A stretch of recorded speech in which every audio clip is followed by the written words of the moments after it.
Né en 1008, Henri, futur Henri Ier, fut le deuxième fils de Robert le Pieux et de Constance d'Arles, fille de Guillaume Ier de Provence, comte d'Arles, et d'Adélaïde d'Anjou. Lorsque son frère aîné Hugues mourut en 1025, il devint héritier de la couronne.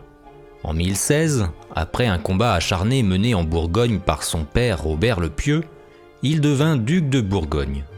En 1033, il épousa en premières noces Mathilde de Frise, avec qui il aura un enfant mort en bas âge. Elle était la nièce du pape Léon IX. Il sera sacré à Reims du vivant de son père le 14 mai 1027 et lui succéda en juillet 1031 à la mort de celui-ci. Mais la succession ne se fit pas sans difficulté. Sa mère, Constance d'Arles, ainsi que quelques grands vassaux, auraient préféré voir le fils cadet, Robert, accéder au trône de France. Face à cette coalition, il ira trouver refuge près du duc de Normandie.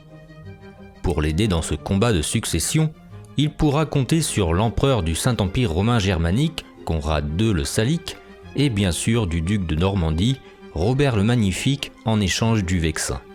Ce puissant protecteur du roi franc fit une guerre intense contre le parti de Constance, si bien qu'elle renonça et finit par demander la paix au duc de Normandie. Constance d'Arles se retira à Melun, où elle mourut l'année suivante. Les tensions ne s'arrêtèrent pas là. Le frère d'Henri Ier, Eudes, profita de la situation pour mener à son tour une révolte contre son frère. Le révolté sera vaincu et fait prisonnier. Henri Ier cédera à son frère cadet, Robert, le duché de Bourgogne en apanage. Quant à Eudes, il ne reçut comme cadeau que sa libération. Les ambitieux écartés, il pouvait régner. En 1044, à la mort de sa femme, sans enfant, il épousa Anne de Kiev le 19 mai 1051 à Reims. Elle était la fille de Yaroslav le Sage, grand prince de Kiev. Ils eurent 4 enfants, dont Philippe Ier, le futur roi des Francs.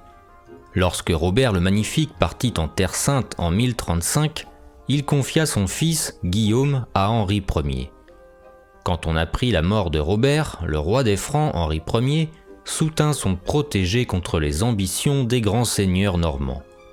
Cet enfant, appelé Guillaume le Bâtard, fut plus connu dans l'histoire sous Guillaume le Conquérant, futur roi d'Angleterre.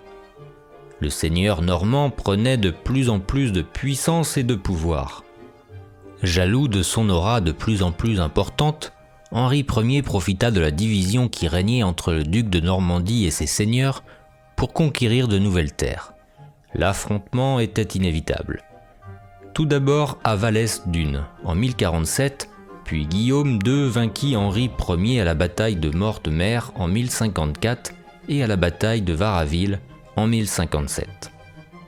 Comme beaucoup de rois du XIIe siècle, il fut un roi batailleur et s'acharna souvent contre les grands féodaux. L'autorité royale était encore à bâtir.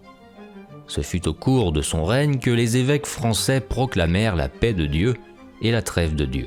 Voyant sa santé faiblir, Henri Ier associa Philippe, son fils aîné, au trône de France. Il n'avait que 7 ans.